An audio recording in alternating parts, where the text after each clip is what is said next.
Shalom saudaraku yang dikasihi di dalam Tuhan Yesus Kristus. Pada saat ini kita akan kembali mendengarkan cerita kesaksian yang datang dari negara Kosta Rika yang menceritakan tentang kehidupan seorang umat Tuhan bernama Stephanie dengan judul Berdoa untuk 3 orang. Dan saat ini mari kita dengarkan kisahnya bersama-sama. Ketika Stephanie dan calon suaminya mulai membicarakan tentang keinginan untuk membentuk sebuah keluarga di negara asalnya Kosta Rika, mereka menyadari bahwa mereka memiliki kesamaan. Mereka berdua ingin memiliki 2 anak kandung dan mengadopsi anak ketiga. Namun 5 tahun setelah pernikahan mereka, pasangan ini belum juga memiliki anak. Jadi, mereka memutuskan untuk mengadopsi seorang bayi. Namun agen adopsi Kosta Rika memberitahu mereka bahwa hal itu tidak akan mudah. Mereka harus menunggu dalam antrean yang panjang dan tidak ada jaminan bahwa mereka akan mendapatkan seorang bayi. Anak yang ditawarkan untuk diadopsi boleh jadi remaja. Beberapa bulan kemudian, Stephanie hamil seorang anak perempuan. 3 tahun kemudian, dia melahirkan seorang anak laki-laki. 9 tahun berlalu, dia dan suaminya teringat akan keinginan mereka untuk mengadopsi seorang anak. Tetapi siapa, kapan, di mana dan bagaimana caranya? Tidak masalah, saya akan berdoa. Kata Stephanie kepada suaminya. Saya akan meminta Tuhan agar anak itu datang kepada kita dan bukan kita yang mencari anak itu. Stephanie berdoa, kemudian dia melupakannya. Pada suatu hari Sabat, Stephanie memberikan pelajaran Alkitab kepada seorang pengunjung yang baru pertama kali datang ke gereja pada hari itu.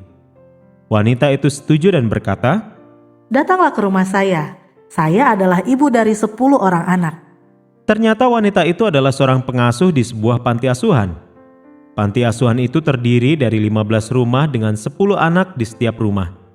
Seorang pengasuh mengawasi setiap rumah. Stephanie pergi ke panti asuhan tersebut dan memberikan pelajaran Alkitab kepada pengasuh dan 10 anaknya. Pengasuh tersebut memberikan hatinya kepada Yesus dan dibaptis. Pimpinan panti asuhan yang melihat bahwa pelajaran Alkitab yang diberikan berdampak positif bagi pengasuh dan pekerjaannya, meminta Stephanie untuk memberikan pelajaran Alkitab di 14 rumah lainnya di panti asuhan tersebut.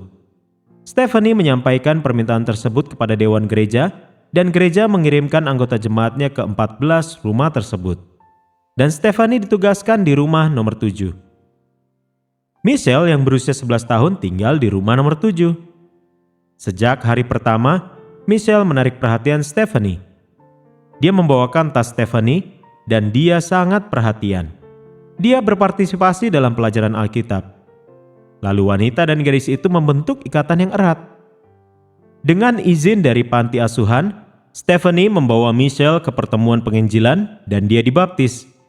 Kemudian gadis itu mulai bertanya, "Mengapa Anda tidak mengadopsi saya?" Stephanie berpikir. Mengapa saya tidak mengadopsinya? Di rumah, dia memberitahu suaminya tentang permintaan itu. Pasangan itu bertanya-tanya apakah Michelle mungkin adalah anak yang mereka doakan untuk diadopsi. Mereka lalu meminta petunjuk dari Tuhan.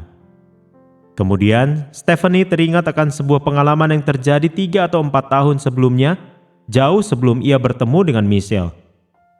Dia telah mengundang seorang wanita untuk membagikan kesaksian pribadinya di gereja. Wanita itu telah mengunjungi berbagai gereja untuk menceritakan kisahnya tentang masuk penjara, kehilangan 6 anaknya karena pelayanan sosial, dan menjadi seorang Advent setelah mendengarkan radio Advent di penjara. Wanita itu tidak pernah datang ke gereja Stephanie, dan Stephanie telah kehilangan kontak dengannya. Sekarang Stephanie bertanya-tanya apa yang telah terjadi pada wanita itu. Dia melihat di media sosial dan melihat bahwa wanita itu telah meninggalkan gereja Advent. Ketika dia menelusuri akun media sosial wanita itu, dia melihat foto Michelle dengan tulisan, "Bayiku." Stephanie sangat terkejut. Wanita itu adalah ibu dari Michelle di panti asuhan. Beberapa hari kemudian, Stephanie melihat Michelle di sebuah pesta ulang tahun di rumah nomor 7. Selama pesta, Michelle bertanya apakah dia bisa meminjam telepon Stephanie dengan mengatakan, "Apakah kamu ingin bertemu dengan ibuku?" Ketika Stephanie mengangguk, gadis itu menemukan foto ibunya secara online dan menunjukkannya kepada Stephanie. Wanita itu adalah wanita yang diundang Stephanie untuk berbicara di gerejanya. Bagi Stephanie, Itu semua adalah konfirmasi yang dia butuhkan.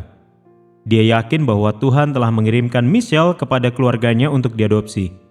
Stephanie berbicara dengan pimpinan panti asuhan tentang proses adopsi. Dia meyakinkan sang direktur bahwa dia tidak tahu kalau teman media sosialnya adalah ibu dari Michelle saat pertama kali datang ke panti asuhan. Direktur tersebut meyakinkan Stephanie bahwa tidak akan ada masalah jika dia tidak pernah menghubungi ibunya lagi. Dalam waktu singkat, Michelle pindah ke rumah barunya. Saat itu dia berusia 12 tahun. Butuh waktu 4 tahun lagi baginya untuk diadopsi secara resmi. Tetapi itu tidak masalah. Dia sudah merasa seperti di rumah sendiri. Saat ini Stephanie sangat bahagia. Impiannya telah menjadi kenyataan. Dia memiliki 2 anak kandung dan seorang anak perempuan yang diadopsi. Saudaraku sekalian, kisah misi ini memberikan gambaran kehidupan di Kosta Rika dan tantangan misi di sana. Persembahan sahabat ke-13 sahabat berikutnya akan membantu membuka pusat pengaruh di mana kasih Yesus dapat dibagikan kepada anak-anak yang bermasalah, termasuk anak-anak yatim piatu. Baik saudaraku, demikianlah cerita kesaksian yang datang dari negara Kosta Rika. Kiranya Tuhan boleh menyertai kita dan memberkati kita senantiasa.